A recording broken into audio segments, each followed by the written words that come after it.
muri iki gihe c'impera z'umwaka n'intango y'umwaka harabunguruza abantu n'ibintu biha uburenganzira bwo kuduza ibiciro. Twagomba kubagabisha kuzohirahira akarenga ku giciro cashinzwe na leta ko azohanwa hisunzwe amategeko. Nugupakira abantu bakwiye mu muduga atavyo kurenza. Ico ni cambere, gupakira abantu bakwiye mu muduga atavyo kurenza. Murazi ibibanza birazwi. Hari abashoferi muri ibi bihe banyonga imiduga ku mivuduko irenze urugero, nabo nyene twagomba kubibutsa ko bogendesha imodoka zabo ku muvuduko utarenze. Murazi arakunda kuba amasanganya menshi, birukanga gose ngo basiganirwe abakiriya.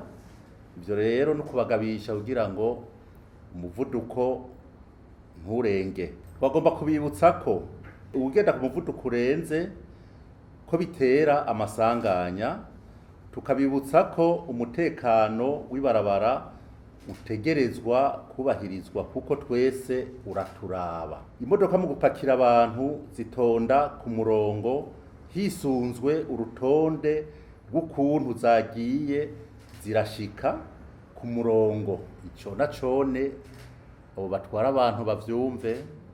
Tubaza yuko namwebwe mujejwe association zo munukuza ibi tubivuze twebwe nk'ubushikiranganje kugira namwe mubishire mu ngiro, kurya dusanzwe dukorana dufashanya. Ni mu ntumbero yo gukura akajagari n'imyidogo byibonekeza mu gupakira abantu. Ikindi naco kirazira guta abantu mu nzira kuko ibituro imodoka zitegerezwa gushikanako abantu birazwi.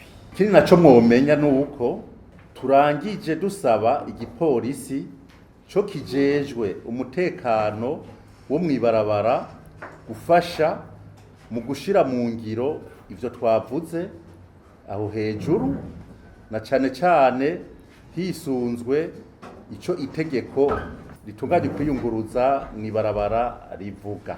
Turasavye n'abene gihugu bazogendera muri ayo mamodoka yunguruza abantu ko babonye umushoferi arenze kuri izo ngingo ko yohamagara kuri izi nimero zikurikira. Kuko mu myaka yahera urabona twarabivuga gutyo bisanzwe, ubu tugomba rero tubishire mu ngiro.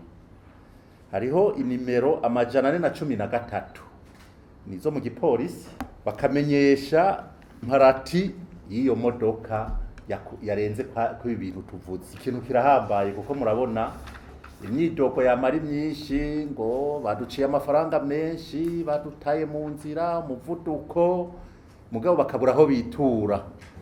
Ubu rero izi nimero 413 numva ntiziriha.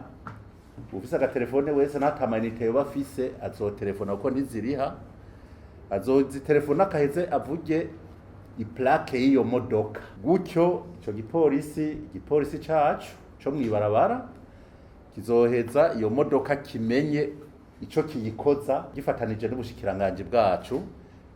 Ngira murumva ibihano birateguwe.